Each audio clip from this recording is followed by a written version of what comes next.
ഓട്ടംതുള്ളലിൽ Guinness record ഉൾപ്പെടെ 4 ലോക റെക്കോർഡുകളും കലാമണ്ഡലത്തിന്റെ നിരവധി അംഗീകാരങ്ങളും ഏറ്റുവാങ്ങിയ ഒരു കലാകാരനാണ് ഇപ്പോൾ നമ്മളോടൊപ്പം ഉള്ളത്. ഓട്ടംതുള്ളലിന്റെ ആശാൻ കുറിച്യാനത്ത് ജയകുമാർ സാർ. ഇപ്പോൾ എല്ലാ വർഷവും ഇവിടെ എത്താറുണ്ട്, ഇന്നിപ്പോൾ ഇവിടെ എത്തിയിരിക്കുകയാണ്. എന്താണ് ഈ കൊല്ലത്തെ വിശേഷങ്ങൾ?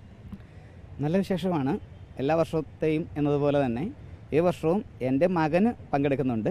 നാളെ ഹൈസ്കൂൾ വിഭാഗത്തിൽ സ്വാമിനാഥ് ആണ് പങ്കെടുക്കുന്നത്. മൊത്തം എനിക്ക് 8 കുട്ടികളാണ് സംസ്ഥാന കലോത്സവത്തിൽ പങ്കെടുക്കുന്നത്. സാധാരണ ഒരു 6-7 കുട്ടികൾ എൻ്റെ പങ്കെടുക്കാറുണ്ട്. ഈ വർഷം 8 കുട്ടികളുണ്ട്. നല്ല വിശേഷങ്ങളാണ് ഉള്ളത്. മൂത്ത മകൻ ശബരിനാഥ് ഹയർ സെക്കൻഡറി വിഭാഗത്തിൽ കഴിഞ്ഞു. ഇപ്പം ബിടെക്കിന് ചേർന്നു. ഇപ്പോൾ സ്കൂൾ യുവജനോത്സവങ്ങളിൽ നിന്നും മൂത്തയാൾ മാറിയപ്പോൾ അനുജൻ രണ്ടാമത്തെ മകൻ ഇപ്പോൾ ഹൈസ്കൂൾ വിഭാഗത്തിൽ നാളെ മത്സരിക്കുന്നുണ്ട്. ഈ കുട്ടി ഭരണങ്ങാനം SH ഗേൾസ് ഹൈസ്കൂളിലെ ആദ്യമായിട്ടാണ് സംസ്ഥാന കലോത്സവത്തിൽ ഓട്ടംതുള്ളലിൽ പങ്കെടുക്കുന്നത്. ആൾ 2 വർഷമായി പഠിക്കുന്നുവെങ്കിലും ഈ വർഷമാണ് അതിനുള്ള ഭാഗ്യം ഉണ്ടായത്. നയന എന്നാണ് പേര്. റെക്കോർഡ് എങ്ങനെയായിരുന്നു? എങ്ങനെ റെക്കോർഡ്?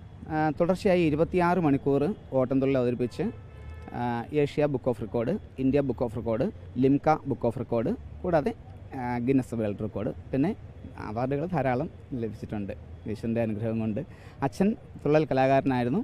അച്ഛൻ്റെ ഏതാണ്ട് ഒരു 1.5 വർഷമായി അച്ഛൻ മരണമടഞ്ഞിട്ട്. അച്ഛൻ തുള്ളൽ ആചാര്യനായിരുന്നു. കലാമണ്ഡലത്തിലെ ആദ്യ ബാച്ചിൽപ്പെട്ടതാണ്, തുള്ളൽ വിഭാഗത്തിലെ ആദ്യത്തെ ബാച്ചിൽപ്പെട്ടതാണ് അച്ഛൻ.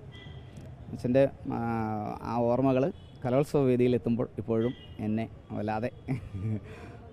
അച്ഛനിലൂടെയാണോ ഈ ഒരു ഓട്ടംതുള്ളലിലേക്ക് എത്തിയത്? തീർച്ചയായിട്ടും പൈതൃകമായിട്ട് കിട്ടിയതാണ്. അച്ഛൻ്റെ അമ്മാവനാണ് അച്ഛനെ പഠിപ്പിച്ചത്. ആ കോഴിപ്പള്ളി കുട്ടപ്പൻ ആശാൻ എന്ന് പറയും. ആ ആശാൻ്റെ അമ്മാവനാണ് അദ്ദേഹത്തെ പഠിപ്പിച്ചത്. കുഞ്ഞുഞ്ഞ് ആശാൻ എന്ന് പറയും. ഇത് എൻ്റെ മക്കളിലേക്ക് വരുമ്പോൾ 5ാമത്തെ തലമുറയായി തുള്ളൽ കലാരംഗത്ത് മാത്രം. ആ പൈതൃകം നിലനിർത്തിക്കൊണ്ട് പോകും എന്നാണ്, മക്കളിൽ കൂടെ നിലനിർത്തിക്കൊണ്ട് പോകണം എന്നാണ് ആഗ്രഹം.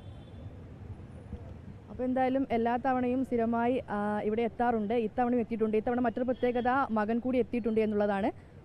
ക്യാമറാമാൻ പ്രദീപിനൊപ്പം വർഷ ഗിരീഷ്, അമൃത ന്യൂസ്, തൃശ്ശൂർ.